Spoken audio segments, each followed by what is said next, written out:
Olá, queridos irmãos, queridas irmãs que nos acompanham aqui pela TV Nova Luz, pela Rede Amigo Espírita, pelo Pool Brasil de Web Rádios, pela Rádio Dourados, por tantas outras que nos transmitem, retransmitem. Muito obrigado pelo carinho, pela presença de cada um de vocês aqui.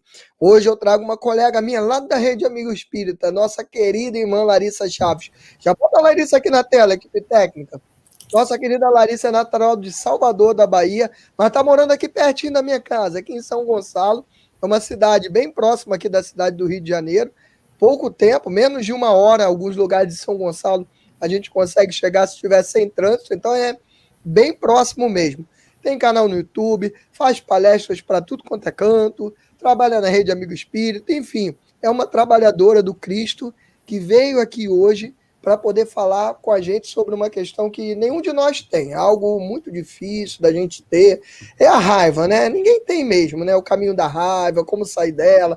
Já que a gente não tem essa dificuldade, já que você aí não tem essa dificuldade, assista o programa para você contar para os outros, tá? Já que isso aí não está dentro de nós ainda. Larissa, dê as boas-vindas ao pessoal. Boa noite, Américo, boa noite a todos os amigos que estão nos acompanhando aqui no chat, e todos os amigos do futuro, que também depois vão nos assistir, nos escutar. Boa noite a todos.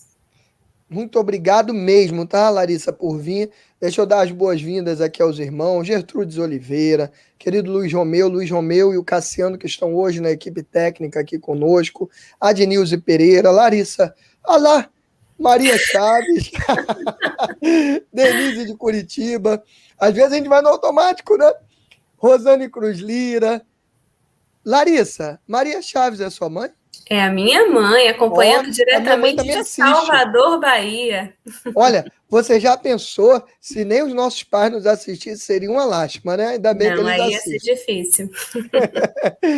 Rosana Cruz Lira, Janaína Assis, Denise Romoff, Lúcia Dutra, Helena Padilha, Olga Wilde, Paula Moraes, Margarida Alves, Camille Claudel, Regina, Ana Socorro. O pessoal da equipe técnica vai jogando o nome de todo mundo aqui. Dami Duarte, Rosemar, Vaguinho, Vinícius. Sejam todos muito bem-vindos mesmo. Daqui a pouco eu leio mais aqui os nomes de vocês. Tragam considerações para a gente, principalmente, enquanto eu estou falando com a Larissa aqui no início, eu queria que vocês trouxessem para a gente o seguinte: como é a sua relação com a raiva? Você não se preocupe, que vai chegar um momento que eu vou perguntar a Larissa qual é a relação dela com a raiva, e eu vou falar também. Vou perguntar a mim mesmo qual é a minha relação. Então, fique tranquilo que todos vamos passar por essa sabatina. Todo mundo vai passar. E eu queria que você, enquanto a gente falasse aqui nesse início, colocasse aí no nosso chat como é a sua relação com a raiva. Enquanto isso, eu já vou perguntando a Larissa aqui. Larissa, é um problema sentir raiva? Então, eu acho que essa resposta pode até já ajudar o pessoal que vai responder aqui no chat, ou quem depois vai responder, né, pelos pensamentos, quando estiver mais tarde também nos escutando ou assistindo. Ou no chat offline, né? Isso, acho que essa fala de agora já vai deixar as pessoas um pouco mais à vontade para falar a verdade, né? Para não precisar dizer que é um vizinho, que é um primo, que é alguém distante. Por mais que pareça, não é um problema sentir raiva. A raiva, ela é uma emoção absolutamente natural, uma dessas emoções básicas que, digamos assim, já vem no nosso pacote. Então, faz parte, nós trazemos essa possibilidade de expressão daquilo que nos acomete, daquilo que estamos sentindo até mesmo fisiologicamente, fisicamente. O problema, portanto, não é sentir raiva. Diante de situações variadas, desde que nós somos muito pequenos, nós sentimos raiva. A grande questão que nos faz, inclusive, ficar com uma sensação como se a raiva fosse um problema, como se a raiva fosse até um impeditivo da nossa evolução, quando estamos falando das questões morais, pensando lá no homem de bem do Evangelho segundo o Espiritismo, que nos dá essa sensação de não queria sentir raiva, só queria sentir coisas boas, como se fosse um problema, é a nossa dificuldade de como direcionar essa emoção, de como nós poderemos expressar a raiva. E aí é que está a questão, meu amigo, porque se a gente não sabe o que fazer com a raiva, se a gente não sabe o que fazer com isso que vem, a gente pode tomar alguns caminhos, seja o caminho da implosão, né, daquela pessoa que às vezes vai até negar que sente raiva, vai dizer, eu não, sou uma pessoa equilibrada, um espírito evoluído, amadurecido, e aí vira aquela panela de pressão, né, que vai guardando tudo dentro de si. Ou a gente pode também, não sabendo como direcionar, explodir, projetar essa raiva toda em cima do outro, em cima, às vezes, de quem não tem nem nada a ver com a situação. Então, o problema não está na raiva, todos sentimos, todos nós. A questão é o que você faz com a sua raiva. Como você direciona. Aí é que está a questão.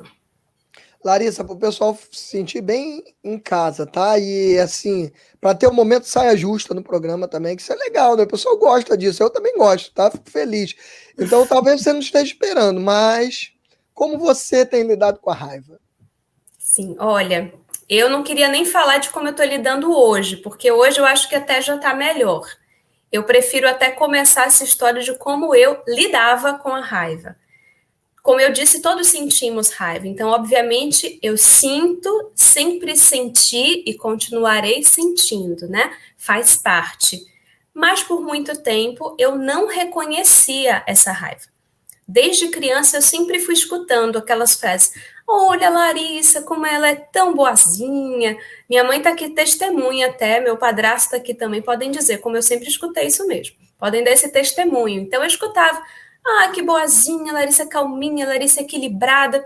E quando nós vamos escutando essas coisas que são boas, positivas, quando aparece o ímpeto da raiva, o ímpeto não só da emoção raiva, mas até de querer direcionar, de querer ser agressivo, é como se a gente dissesse assim, meu Deus, o que eu faço com esse negócio que está vindo aqui e que não combina com a personalidade que eu quero ter, com o que eu quero mostrar para o mundo? Então, o que eu fazia com essa raiva? Eu tentava ao máximo guardá-la, eu tentava disfarçá-la.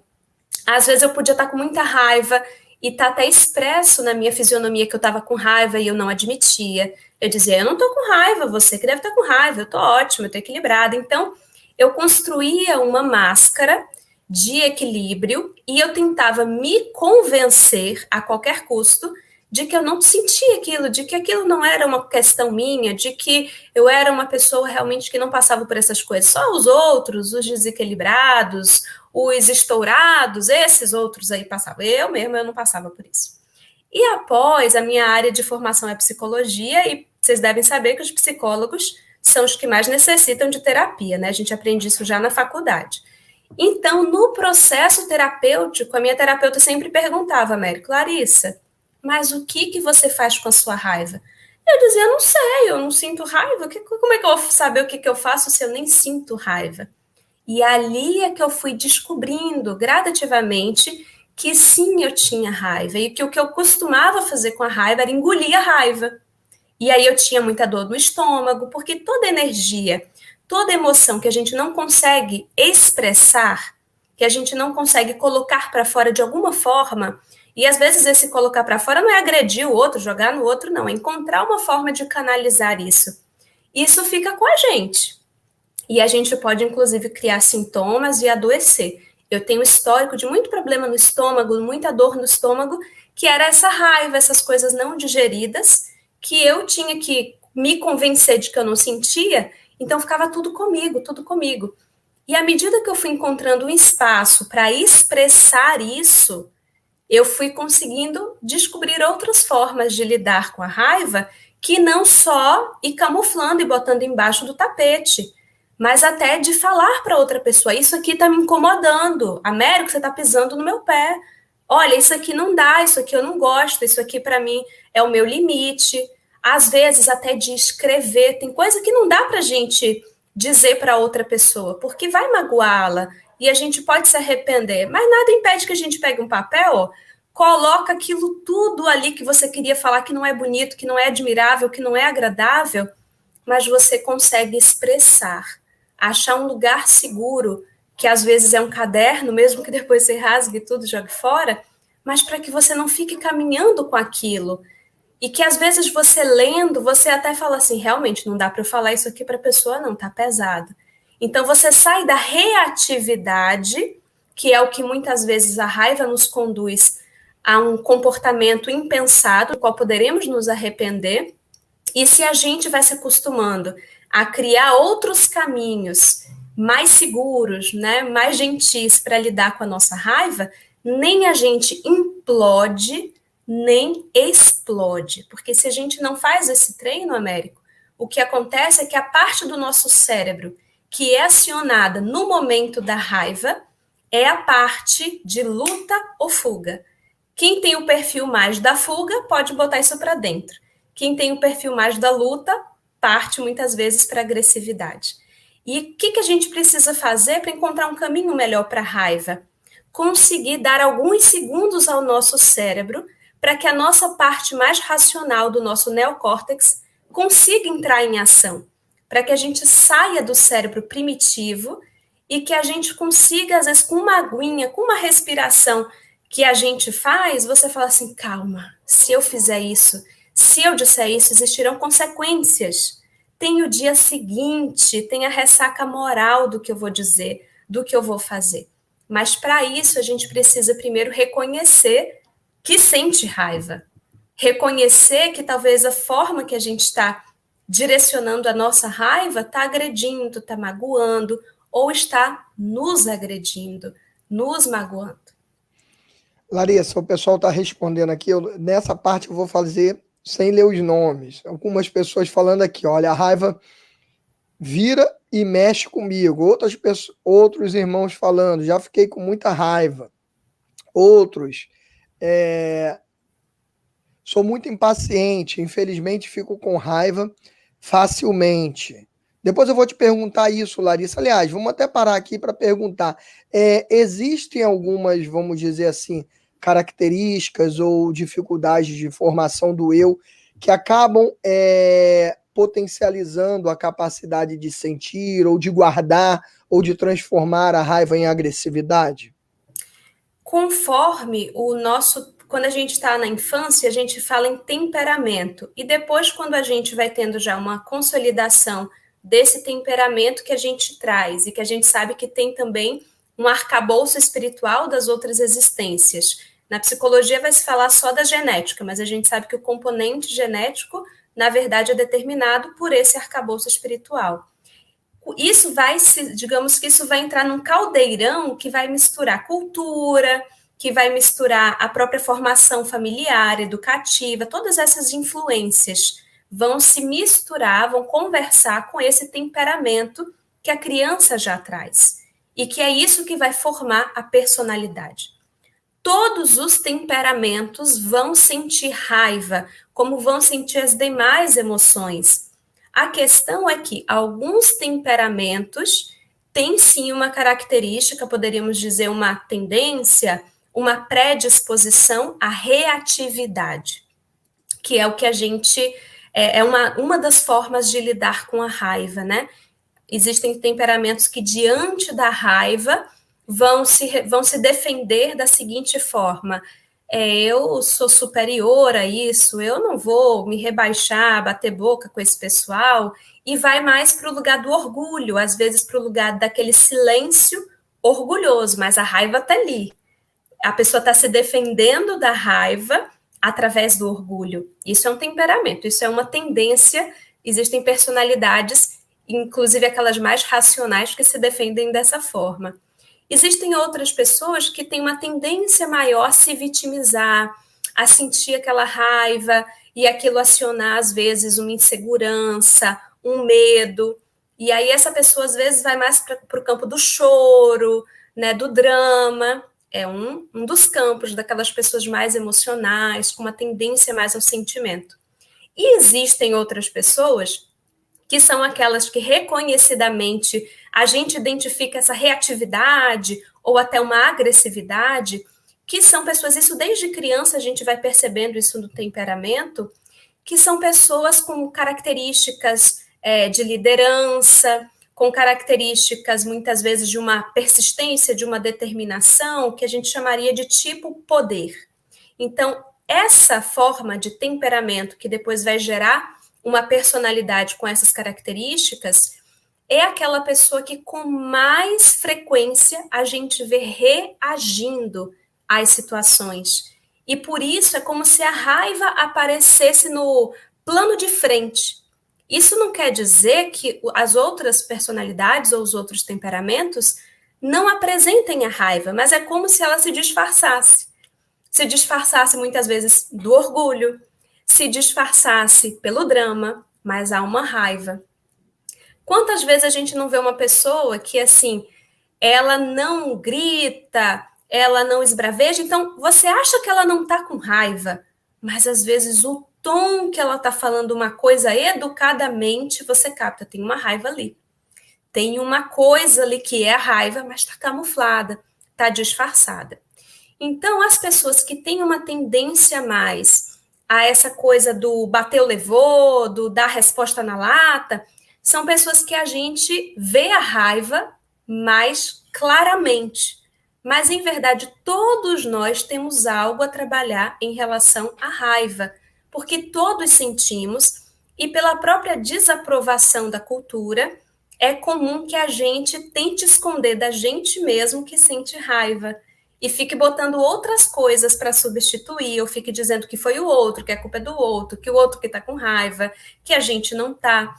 Ou quando é uma pessoa que já apresenta raiva de cara, por essa negação, às vezes a pessoa está ali gritando, esbravejando e dizendo: eu não estou com raiva, eu estou calmo. Não é verdade? Por quê? Por essa Aliás, Larissa, não é só a dificuldade, raiva que a gente tenta camuflar e esconder, né? muitas E não é só a coisas, raiva que a gente tenta projetar nos outros, né? Nós, seres muitas humanos ainda coisas. imperfeitos, tudo que a gente tem, a gente quer colocar a culpa nos outros, quer projetar nos Tudo que a outros, né? gente não admira, né? Porque o que a gente admira é nosso mesmo, aí a É gente não nosso, joga é. para o outro, não, né? Mas o primeiro ponto é assim: em qualquer um dos temperamentos ou personalidades, é reconhecer isso desde a infância, né? Isso é algo para a gente fazer com as nossas crianças. Reconhecer e validar. Não considerar a raiva um monstro, como se fosse uma coisa que a criança não pode sentir. É isso que aconteceu com a gente que faz a gente ficar fugindo da raiva. É dizer, filho, filha, sobrinho, evangelizando, olha, isso que você está sentindo é raiva. E tudo bem. Existem várias ferramentas que a gente pode usar conosco e com a criança. Você não pode bater no coleguinha, mas você pode bater numa almofada, mas você pode chutar a bola muito forte, você pode desenhar a sua raiva para expressá-la, você pode mais tarde escrever sobre a sua raiva. Isso são formas de expressar, validar, dar lugar, sem que a gente se machuque ou machuque o outro. Tem uma técnica que se chama roda de escolhas da raiva, que a gente pode usar com as crianças. E a gente pode conversar com a criança. Vamos pensar aqui 8 coisas. A gente faz uma pizza, separa as 8 fatias. Vamos pensar 8 coisas que te acalmam, que te deixam mais tranquilo e que na hora que acontecer alguma coisa e você sinta muita raiva, sinta exatamente isso que você está sentindo agora, a gente diz para a criança, que você possa girar essa roda de escolhas e você possa escolher, conforme o que caiu, alguma daquelas coisas que vão te acalmar. Então, ali pode ter chutar a bola, pode ter bater a almofada, pode ter fazer um desenho da raiva, 8 coisas que façam sentido para aquela criança. Escutar uma música calmante, ir para um cantinho da casa que me deixe mais tranquilo. E assim a gente não ensina a criança a esconder a raiva, ou projetar a raiva, engolir a raiva, mas dar um lugar para a raiva. Entender que é uma emoção, que ela tem o seu valor. Quantas coisas nós somos capazes de realizar, Américo, com a energia da raiva. Você já percebeu que quando a gente está com raiva, até pelo orgulho, a gente diz assim, agora eu vou fazer mesmo. A raiva é uma potência realizadora, se a gente sabe canalizar aquilo a nosso favor, ao invés de negá-la, ou ao invés de projetá-la, mas usando essa força como se fosse um fogo, um combustível que a gente coloca no motor e aquilo é impulsionado. Ao invés de implodir para dentro ou para fora, a gente direciona ao nosso favor. Sabe, Larissa, essa técnica do papelzinho, né, da gente escrever tudo que eu tô ali no momento da raiva e depois rasgar ele bem rasgadinho, bem pequenininho. Isso aí, essa técnica eu conhecia da pizza. Tô conhecendo agora com você. Eu tive uma ideia aqui. Eu vou fazer uma roda dessa de pizza para minha filhinha, mas vou fazer para mim também, tá? Sim. E a gente deixa isso num lugar visível para a criança ou para a gente mesmo, que nos acompanhe, né? Para que no momento em que você está naquele piloto automático de tenho que reagir rápido, tenho que lutar ou tenho que fugir, você, opa, pego aqui a minha roda de escolhas, vamos ver o que, que eu vou fazer. Coisas possíveis, né? Para os adultos, a gente pode colocar muitas vezes, ler uma frase, ou fazer tal oração que me acalma, beber aquela aguinha da paz para eu não falar o que eu não devo falar, ou para eu não jogar água em quem eu não devo jogar. A gente pode pensar em coisas que façam sentido para a gente. Temos diversas perguntas aqui, tá? Tem uma do Luiz Romeu, que ele fala assim, né? E eu acho importante isso, porque normalmente a gente acha que a gente só tem o direito ou só existe a raiva dos outros, né? E o Luiz Romeu falou uma coisa muito bacana aqui, ó. Pergunte a Larissa se eu tiver raiva por achar que eu sou um péssimo cristão e ficar me culpando, se isso gera um dano para o ser, né?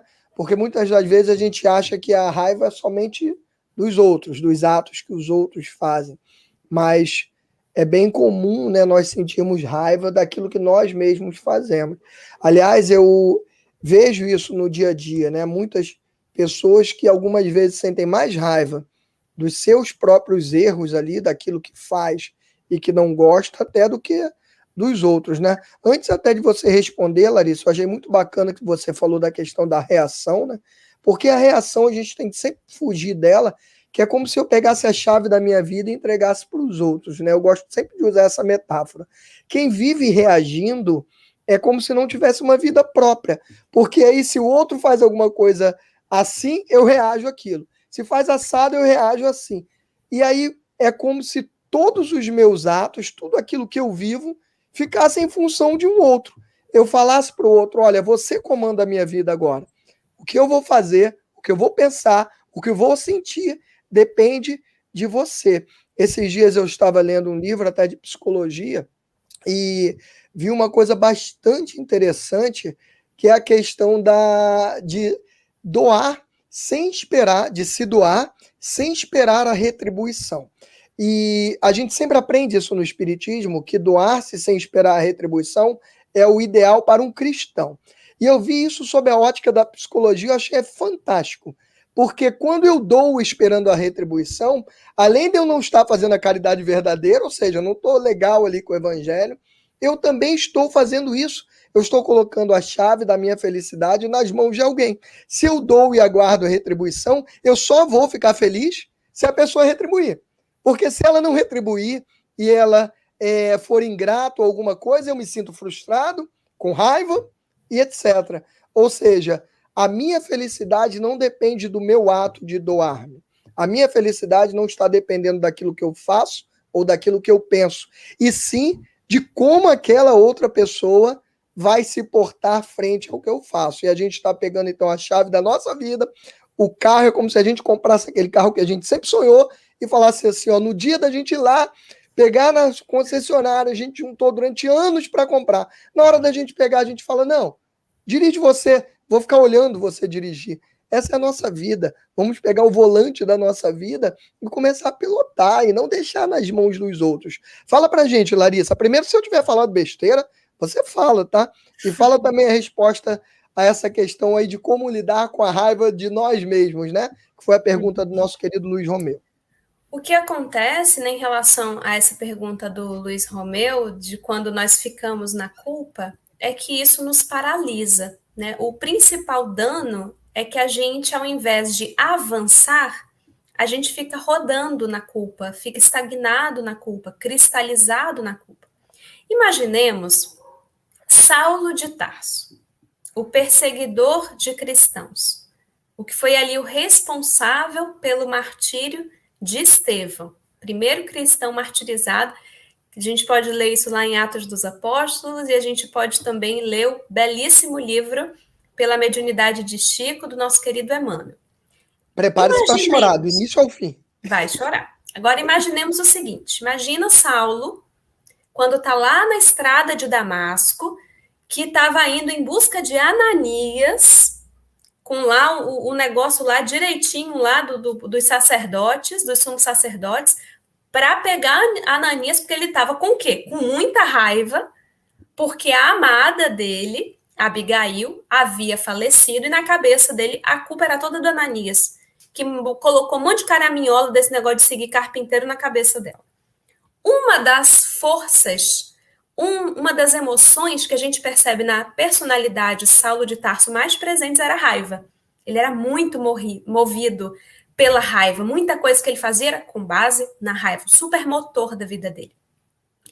Agora imagina, depois de tanta coisa, de tanta energia gasta numa direção, na hora que ele cai em si, fica cego, depois do encontro com Jesus, aquele que ele estava ali perseguindo os seus seguidores, e então ele percebe que simplesmente aquele que ele perseguia, Saulo, Saulo, por que me persegues? Era exatamente quem ele deveria estar seguindo, quem ele deveria estar defendendo. Vocês já pararam para imaginar os sentimentos desse homem? Se ele sentia tanta raiva, a raiva que ele deve ter sentido naquele momento, dele mesmo, de tudo que ele havia feito, quantas fichas será que foram caindo ao mesmo tempo? Tanto que ele fica cego, é tanta luz, tanta verdade, tanta informação, que ele fica cego, parece insuportável enxergar aquilo tudo. Naquele momento, se essa raiva, se essa culpa, se ele fica nesse ciclo, se ele não deixa isso fluir, ele não conseguiria perguntar para Jesus, Senhor, porque ali ele já reconhece, esse é o meu Senhor. Senhor, o que queres que eu faça? Quando ele pergunta isso, ele está tomando uma decisão. Com certeza o coração dele estava apertado, com certeza tinha culpa ali, mas ele decide, eu não vou sucumbir a isso. Eu estou sentindo isso, talvez medo, talvez raiva, talvez muita coisa, mas eu vou seguir com isso. E é por isso que ele diz, beleza, então eu vou me levantar e com a mesma força que eu cheguei, que eu caí até aqui, eu vou continuar. O que eu faço daqui por diante? E é por isso que nós temos Paulo de Tarso, o apóstolo dos gentios, o responsável para que o cristianismo chegasse a cada um de nós. Então, o que aconteceria se ele ficasse nesse ciclo de, coitadinho de mim, que sou tão ruim, que sou tão mal, e ele ficaria rodando nessa culpa e paralisado, perdendo o restante da história, o restante de possibilidades. Então, todos nós diariamente acordamos e precisamos encarar a nossa raiva, a nossa tristeza, as nossas frustrações conosco, percebendo quanto estamos distantes ainda do verdadeiro cristão, do verdadeiro homem de bem. Nós não somos ainda sequer, não estamos ainda sequer com a consolidação da faixa de humanidade, quem dirá de angelitude. Mas se nós não nos acolhermos nesse estado, nesse degrau evolutivo em que estamos, se ao invés de acionar o nosso eu observador que nos ajuda a prosseguir, que diz, Larissa, é o seguinte, você ainda tem um egoísmo aqui, dá uma olhada nessa vaidade ali, mas segue, minha filha, segue trabalhando. Vai olhando essas coisas e vai servindo com o que você tem. Se a gente não fizer isso, qual que é o mal que nos acometerá? A paralisia.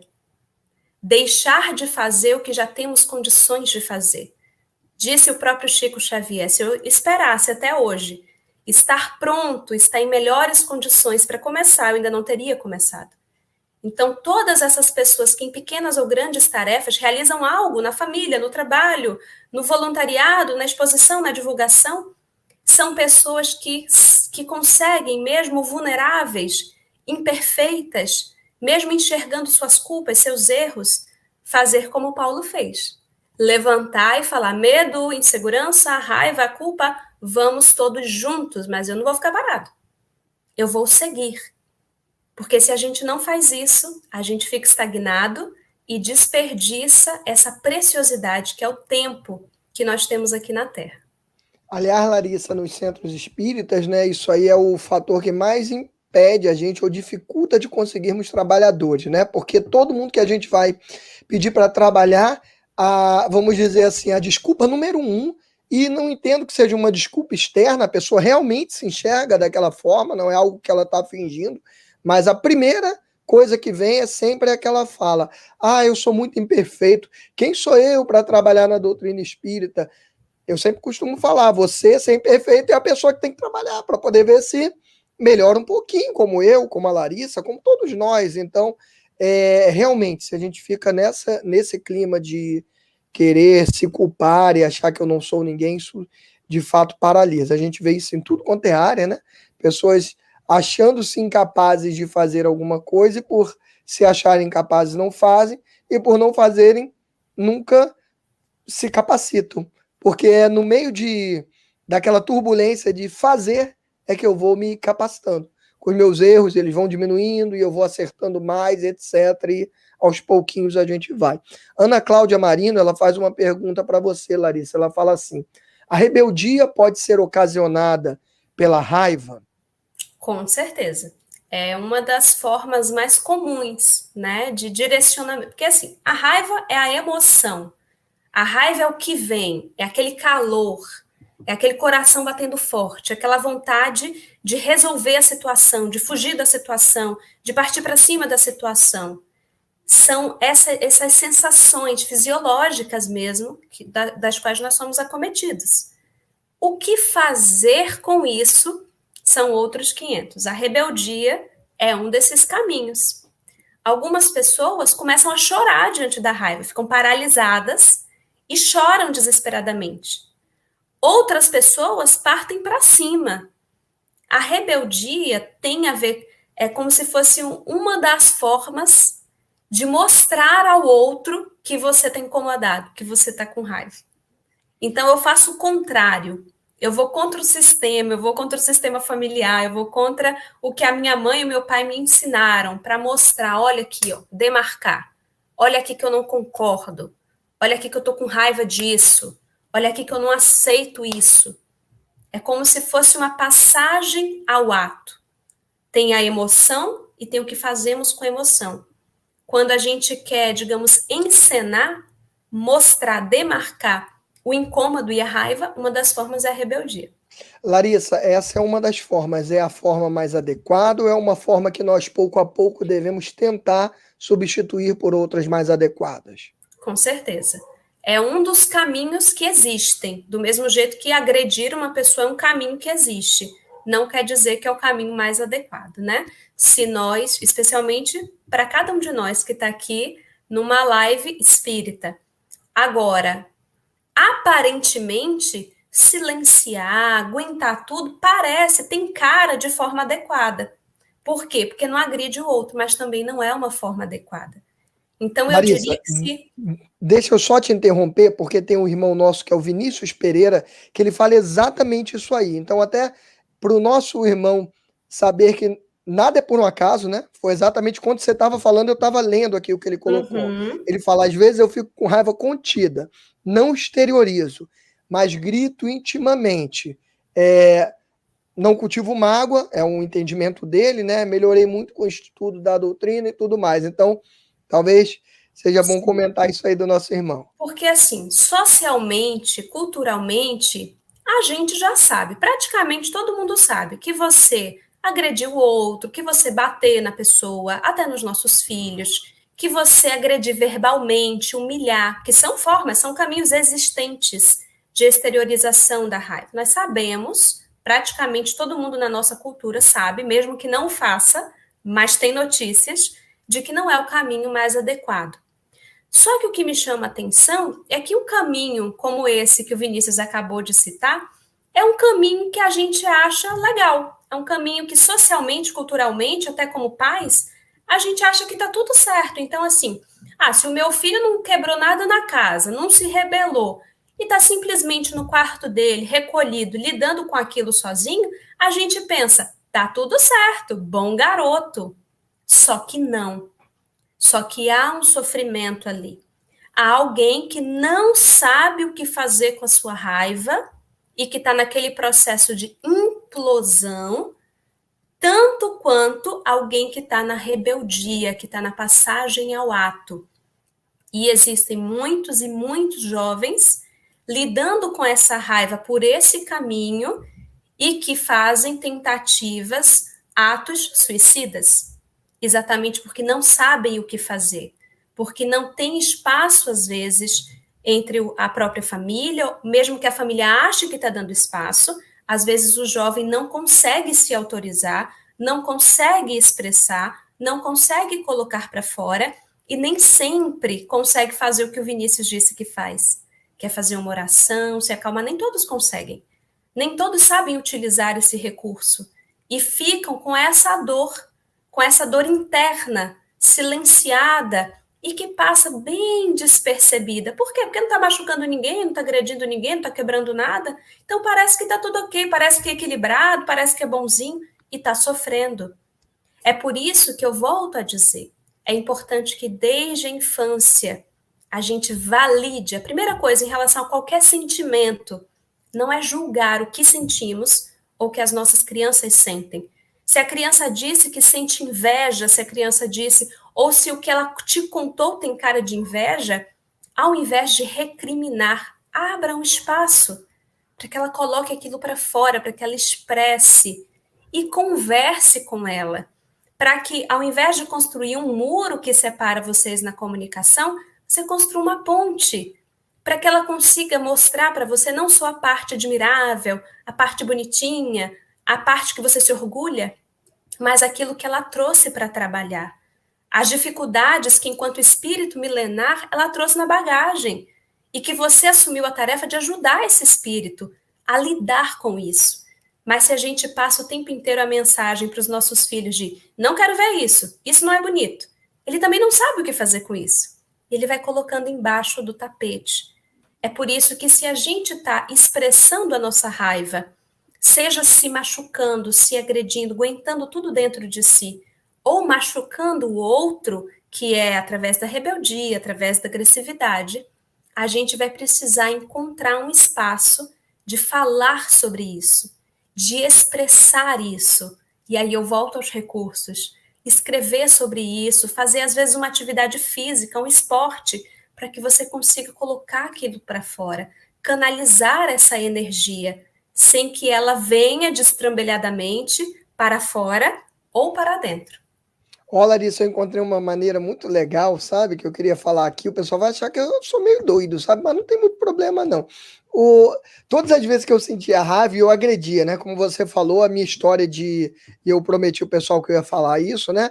A maneira que eu tenho de lidar com a raiva nunca foi muito boa, não, sabe? Ultimamente eu tenho tentado e tenho algumas vezes conseguido. Considero que eu estou conseguindo em alguns momentos ali. São muito raros hoje os momentos em que eu me descontrolo e deixo a raiva tomar conta de mim. E uma das técnicas que eu achei, então, primeiro é minha dívida de falar para o pessoal. Você já falou, estou falando também, para mim ainda é difícil pra caramba, mas uma das técnicas que eu tenho usado, você falou da atividade física que eu lembrei, é o quê? Quando eu estou com raiva, com vontade de agredir, principalmente na questão familiar, eu saio da minha casa e fico dando voltas em torno da minha casa no quintal. Eu dou 10 voltas, volto. Quando eu dei aquelas 10 voltas andando, aí eu já consegui respirar, e aquela vontade toda que eu estava de gritar, de fazer aquilo tudo, ela já acalmou, já silenciou. E eu lembro de uma frase que eu escutei uma vez de um psicólogo também, que disse que as pessoas maduras, elas sabem exatamente o momento de se calar, de silenciar, e sabem o momento de falar. Então, por óbvio, que guardar isso tudo, como você falou, acaba nos maltratando muito. Em algum momento a gente tem que expressar para a pessoa. Agora a gente tem que entender, como você também falou, né, que se eu for falar para a pessoa que fiquei chateado com aquele ato, no momento que a pessoa faz aquilo, sem dúvida nenhuma vai ser agressão, vai ser briga. A pessoa não está pronta para aquilo, nem eu estou pronto. Então nada melhor do que a gente conseguir várias técnicas que você está nos ensinando aqui, eu estou anotando várias técnicas para a gente conseguir dar esse tempo do nosso lado racional, assumir o controle novamente. Então, meus irmãos, eu ainda não consigo, mas tenho tentado, não consigo 100% das vezes, mas tenho tentado e acreditem, tudo isso que a Larissa está falando funciona mesmo. Façam um teste. Todas as vezes que te der vontade de agredir, de reagir de forma agressiva, tentem alguma coisa e vejam o que funciona e comece a tentar aquilo. Eu faço sempre isso. Me dá uma raiva de alguma coisa, eu saio de casa, vou para o quintal e giro em volta da minha casa. Fico rodando, rodando. E o pessoal dentro de casa deve olhar e falar assim, lá, o Américo deve estar doido, ó, tá rodando ali igual um doido, mas tentem e acredite, vai funcionar. De início vai ser difícil, mas depois acaba sendo tão natural. E sabe, Larissa, que hoje, algumas vezes, eu nem preciso dar a volta. Eu me lembro que aquela raiva ali eu gritaria. Lembro que se eu der uma volta eu vou me acalmar e eu já consigo me segurar e guardar para o momento mais propício, falar aquilo ali e me expressar.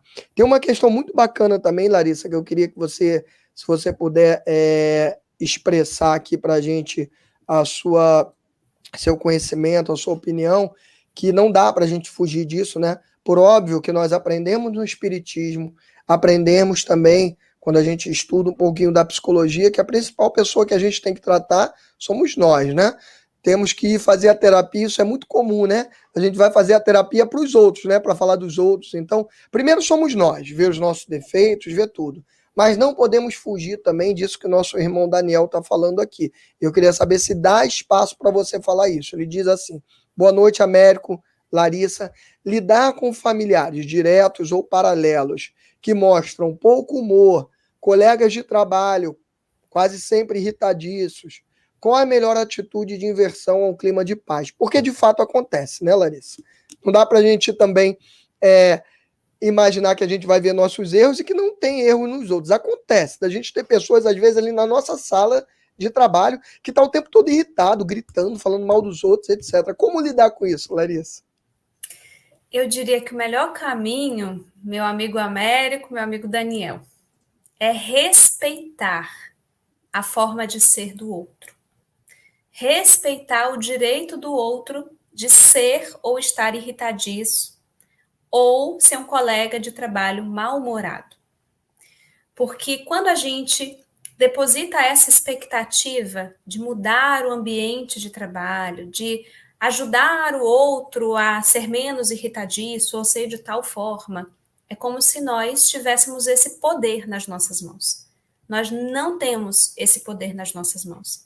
Nós podemos ser pessoas bem-humoradas e manter o nosso humor, e manter a nossa serenidade, ou manter a nossa quietude, ou manter o nosso silêncio. Isso é o que está ao nosso alcance. Se o outro gradativamente se deixar contagiar por isso, pela nossa alegria, pelo nosso bom humor, pela nossa serenidade, pelo nosso equilíbrio, que ótimo! Mas isso precisa ser uma consequência, não um objetivo. Porque nós, no máximo, temos o poder de mudar o nosso clima interno e já é difícil. Lidar com o nosso mau humor e já é desafiador. Lidar com a nossa irritação, e já não é fácil, mas com a do outro, mesmo que esse outro seja um filho, mesmo que esse outro seja o seu marido, a sua esposa, o seu pai, a sua mãe, não, isso não nos compete. O que nos compete? Respeitar. Respeitar a diversidade, respeitar o que é equilibrado, o que é desequilibrado. Respeitar o que chega dando bom dia, flores do dia, e o que chega e não dá nenhum bom dia. Respeitar. É isso o que os espíritos evoluídos fazem conosco. Não nos constrangem a ser o que ainda não somos. Respeitam a nossa pequenez e aproveitam o que de melhor nós temos a oferecer. Isso é o máximo que a gente consegue. A nossa irmã Denise, ela fala também mais ou menos no mesmo sentido, assim, né? Tem muita gente que diz, eu nasci assim, vou morrer assim. Como lidar com essa situação? A pessoa não tem interesse na mudança de atitude. seria respeitando o livre-arbítrio do próximo. Então, parece até que ela adivinhou a sua resposta. É a síndrome de Gabriela que eu falo, né? A síndrome do eu nasci assim, eu fui sempre assim, eu vou morrer assim. Olha, gente, eu vou dizer a vocês, se existisse essa possibilidade de mudar o outro, eu acho que eu poderia até ser uma testemunha de ter feito isso, porque vocês não sabem quanta gente pela minha vida eu já tentei mudar. Eu posso dar o testemunho aqui de alguém que achava que isso era possível e que foi descobrindo gradativamente que nos modificar já é difícil, muito desafiador. Modificar o outro não está nas nossas mãos. Se a pessoa tem a síndrome de Gabriela, sabe quando ela vai mudar? Quando o lugar em que ela está, a situação que ela está alimentando na sua vida, for tão desconfortável que fizer sentido para ela mudar, sair dali. Enquanto há algum ganho, enquanto tá ruim, mas eu conheço esse lugar, eu tô acostumado com essa forma de ser, com essa forma de fazer, a pessoa permanece. Tá dando para levar. Quando incomoda muito é que a pessoa fala, agora não dá, eu vou ter que mudar. E ela muda.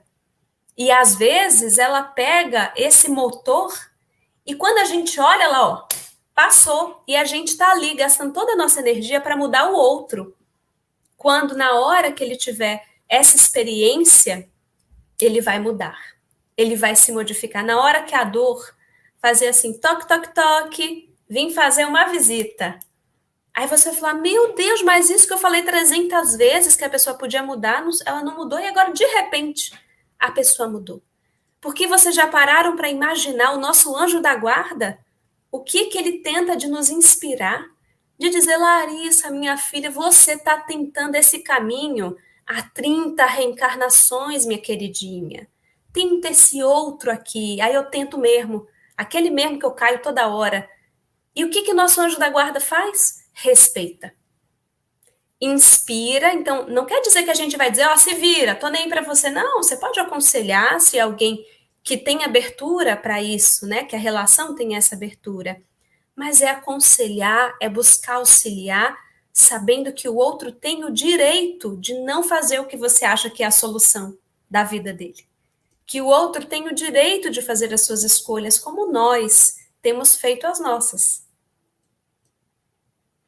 Larissa, tem um irmão nosso aqui, um irmãozinho nosso, que está falando sobre a oração, né? Nosso irmão está meio desanimado e a TV Nova Luz, a Rede Amigo Espírita fazem isso também. Elas são uma grande família, um acolhimento virtual. Então peço aos irmãos que conversem com o nosso irmãozinho aqui no chat, os nossos anjos azuis que estão conosco aqui. E eu queria fazer uma consideração para vocês aqui, que às vezes está até um pouquinho fora do nosso tema, mas todas as vezes que a gente faz uma determinada oração para Deus e a gente pede alguma coisa, não necessariamente aquilo vai acontecer.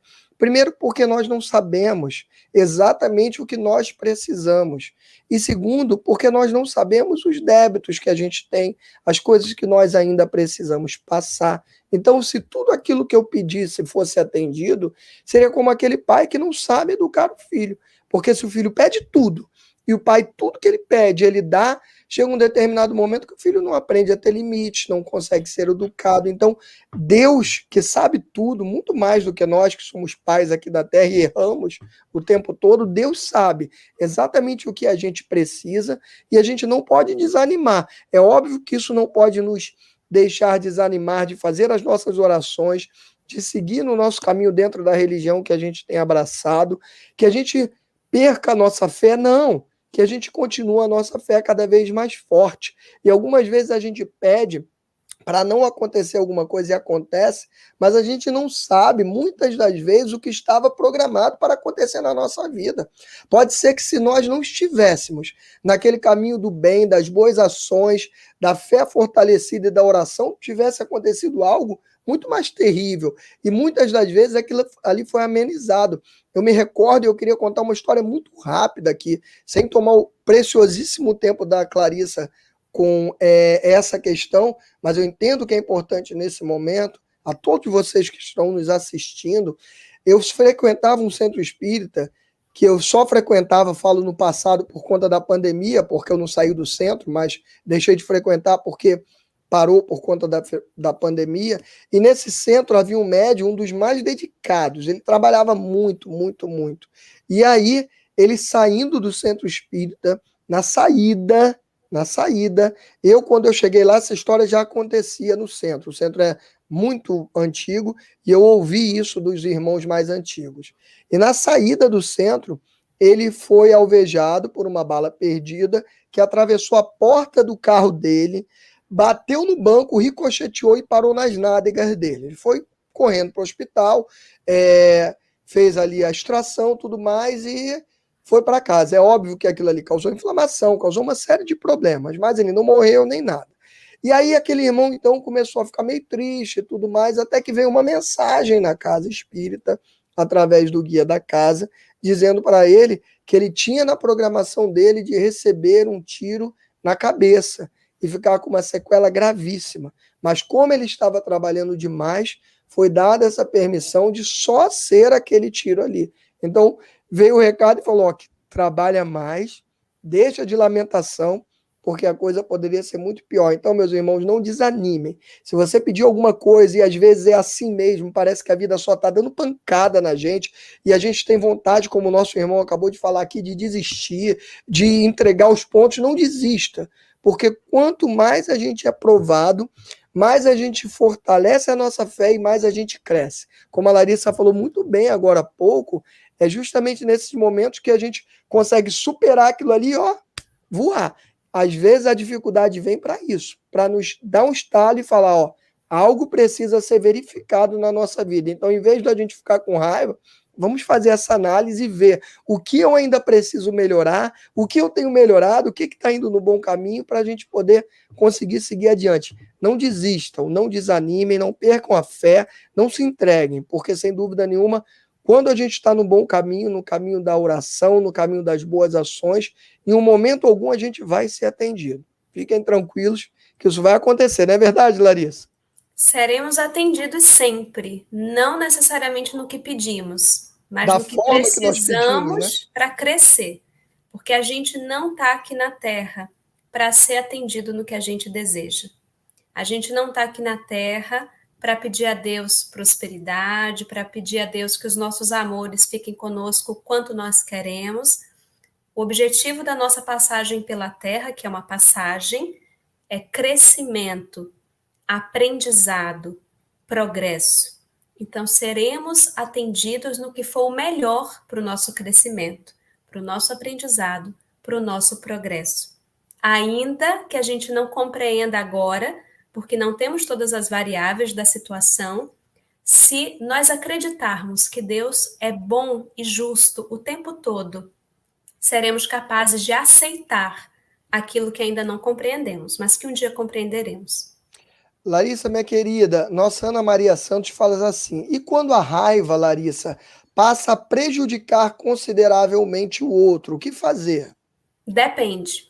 Se você é o que prejudica o outro, Eu encontrar entendi isso, tá? caminhos, Eu entendi que ela está perguntando como a raiva dela prejudicando. encontrar caminhos melhores como esse, usando essas técnicas que citamos, para não agredir o outro, não prejudicar o outro. Mas se você é o outro e está numa relação em que essa raiva recai sobre você com muita frequência, você precisa falar isso para o outro e colocar limites, porque o outro faz conosco aquilo que nós também autorizamos a fazer. Se o Américo grita comigo, externa a raiva dele dessa forma, eu preciso, quando ele se acalmar preferencialmente, dizer, Américo, você fez isso hoje e você não vai fazer nunca mais. Você vai andar, correr, pular ao redor da casa, mas comigo você nunca mais vai gritar. Então, o outro precisa saber colocar também limite nos relacionamentos, para que não se tornem relações tóxicas, relações abusivas, em que nós nos tornamos depositários da raiva que o outro não sabe como canalizar. Larissa, esses dias eu vi também, né, que eu queria até que se você pudesse comentar sobre isso, eu ouvi que essa, vamos dizer assim, essa raiva, essa gritaria, tem até uma nossa irmã aqui que também está falando sobre isso, daqui a pouco eu vou colocar a pergunta dela, isso tudo, essas emoções negativas, elas não se comunicam diretamente com o nosso psiquismo. para que aquilo ali chegue ao meu psiquismo e me prejudique, eu preciso interferir, eu preciso aceitar aquilo ali. Não importa o quanto o outro tente agredir, se eu não entrar naquela sintonia, se eu não me permitir me ofender, eu não vou me sentir mal, não é isso? Então, o que acontece é que, assim, a raiva, até se o outro, digamos assim, o outro me agrediu, tem problema eu me deixar levar pela situação e sentir raiva? Isso não é um problema.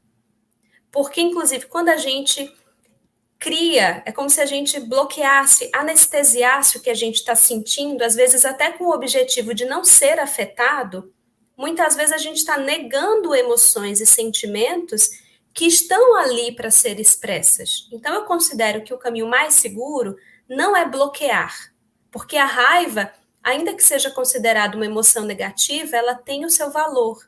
Ela nos sinaliza incômodos, ela nos sinaliza que a gente precisa olhar para aquilo.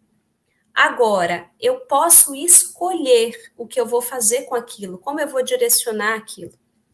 E quando eu estou numa relação em que eu percebo que aquilo é muito frequente, eu preciso olhar para isso. Dizer para o outro também dos meus incômodos. Uma coisa muito interessante, seja para quem é do perfil mais extrovertido ou mais introvertido, mas que facilita essa comunicação, é primeiro, não colocar essa comunicação em prática enquanto qualquer um dos lados está à flor da pele. Então, espera cada um se acalmar um pouquinho, bebe aquela água da paciência, faz um evangelho, se for possível, se os dois forem espíritas, se o outro é de outra religião, pega o livro da religião dele, mas se acalmem um pouco, peçam ajuda, convoquem os anjos guardiães de cada um. E na hora de expressar o que você quer falar, tente não dizer o que você pensa sobre aquilo, que soa para o outro como um julgamento. Um dos princípios da comunicação não violenta, que hoje é bastante divulgada, é que a gente aprenda a comunicar ao outro o que nós sentimos em relação à situação e não o que pensamos, porque o que pensamos pode ser um juízo equivocado, pode ser uma interpretação nossa. Eu posso interpretar que o outro é muito tal coisa, que o outro é muito grosseiro, que o outro é muito arrogante. Se eu digo isso, como o outro vai escutar? Como um julgamento. Ele vai se sentir contra a parede, ele já não vai ouvir mais nada. Ele vai sentir o ímpeto de se defender daquilo. Mas se eu aprendo a comunicar o que eu sinto, Américo, quando você fez tal coisa, eu me senti desvalorizada, eu me senti triste. Como que o Américo vai dizer, não, Larissa, olha, impossível. Eu tô falando do que eu tô sentindo. O outro não tem como dizer que é mentira. E não soa ameaçador para o outro. Então eu crio ali um canal de comunicação. Ele diz o que ele. Como você se sente a respeito disso? Como você se sentiu quando eu fiz isso? E eu me senti dessa forma. Então, falar mais do que sentimos e menos o que avaliamos e o que julgamos é um bom canal de comunicação. Larissa, tem um irmão nosso aqui, olha que legal, que ele fala assim, que adorou o programa, né, e que vai adotar essa técnica de andar pela casa, que eu falei. Olha só. Tem uma outra irmã nossa aqui que pergunta assim, né, que eu estou tentando achar aqui, ela pergunta se quem é gritão, eu entendi que é a questão da agressividade, ah tá, achei, Clarissa Souza. Ela pergunta assim, quem é gritão, se a tendência é, eu não estou entendendo exatamente a pergunta, por isso eu botei, se a tendência é cada vez gritar mais ou se isso serve como forma de descarregar a raiva. E ela pergunta também, por isso que eu quis colocar aqui uma coisa importantíssima, como ficam os filhos, né, nessa situação dessa gritaria. Lembra daqueles caminhos, né? Tem o caminho da rebeldia, o caminho da agressão ao outro, o caminho da agressão a si mesmo, do silêncio. Gritar é uma dessas formas de expressar. Não é o melhor caminho, é um dos caminhos existentes. E tem pessoas que parece que não conseguem falar se não gritarem para expressar essa raiva. A questão é que nessa relação com os filhos, se você começa a falar tudo com um tom de voz muito alto, os seus filhos, na segunda palavra, eles já não estão te escutando. Então, isso cria um ruído na comunicação. O tom de voz com o qual nós falamos interfere na nossa escuta, na nossa compreensão. Por isso que quando um contador de histórias vai contar uma história e as crianças ficam ali, ele modula a voz, conforme vai ficando assim mais tenso, conforme vai ficando assim mais leve. Então, se o meu tom de voz é sempre alto, a pessoa cansa, ela não consegue, aquilo incomoda. Então, ela nem presta atenção no que você está falando. Ou seja, o seu objetivo, que é comunicar alguma coisa, já está prejudicado de cara. Você vai precisar encontrar uma outra forma de expressar.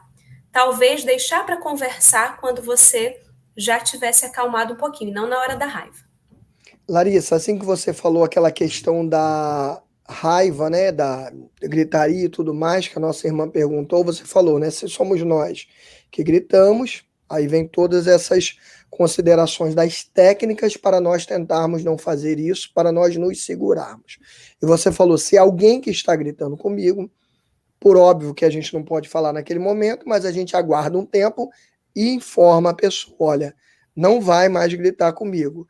E eu achei interessante uma irmã nossa que tocou aqui, eu queria saber se você pode explorar mais um pouquinho só isso, porque ela falou assim, quando o outro não respeita e nem dá atenção, porque isso é muito comum, Larissa. Mais do que nós imaginamos. Você chegar para uma pessoa, dar o limite e falar, olha, não vou mais aceitar isso, não faça mais isso, mas a pessoa faz de novo. E a relação se torna-se tóxica. Então, eu queria, se você pudesse explorar um pouquinho mais, agradecer até a nossa irmã Laura, porque isso de fato acontece.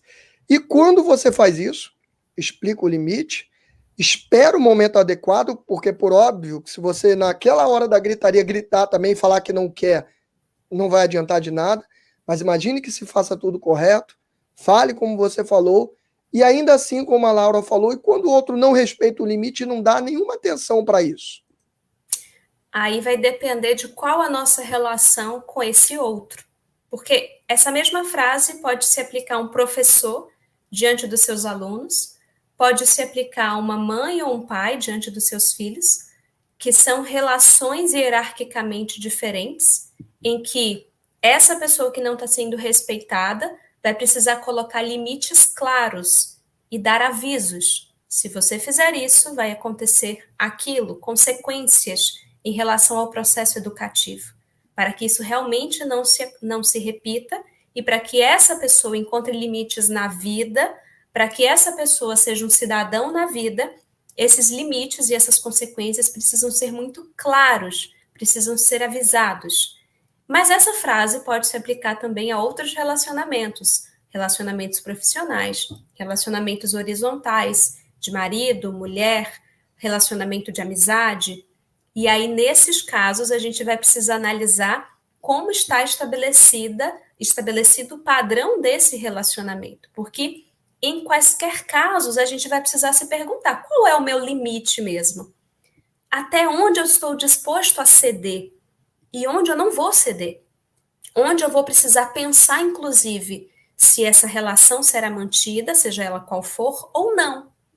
Se está passando tanto do meu limite que não é possível permanecer pela minha integridade, às vezes até física, emocional, ou se é possível um canal de diálogo, se é possível, às vezes, buscar ajuda, buscar profissionais que ajudem, às vezes, o próprio casal a lidar com isso.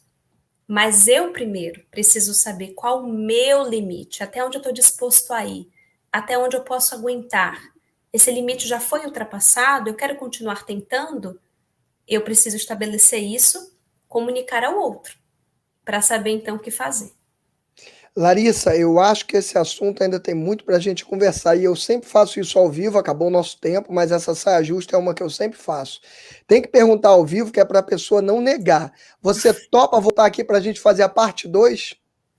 Topo, só tem um pequeno problema, que é o público que está aqui do Jesus no Lar, que vai ficar bem chateado com você, porque toda segunda, 20 e 30, eu faço um estudo pela Rede Amigo Espírita, que é do livro Jesus no Lar. E hoje, para poder estar aqui, foi o primeiro livro do meu Evangelho no Lar. Eu precisei vir para cá e o povo veio, né? Então, assim, a gente pode aceitar um pouquinho mais para frente para não ficar tão próximo dessa falta, dessa ausência do estudo, digamos assim. Sem problema. Aí vai ser o Luiz Romeu que vai ficar te perturbando até você aceitar.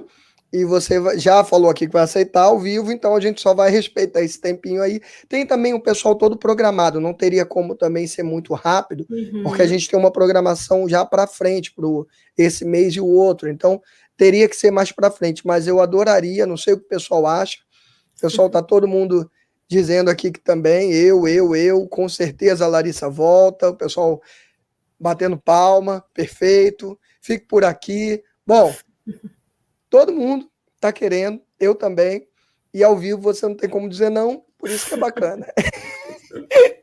Obrigado, querida Larissa, obrigado pela participação aqui no nosso Despertar Espírita, tá?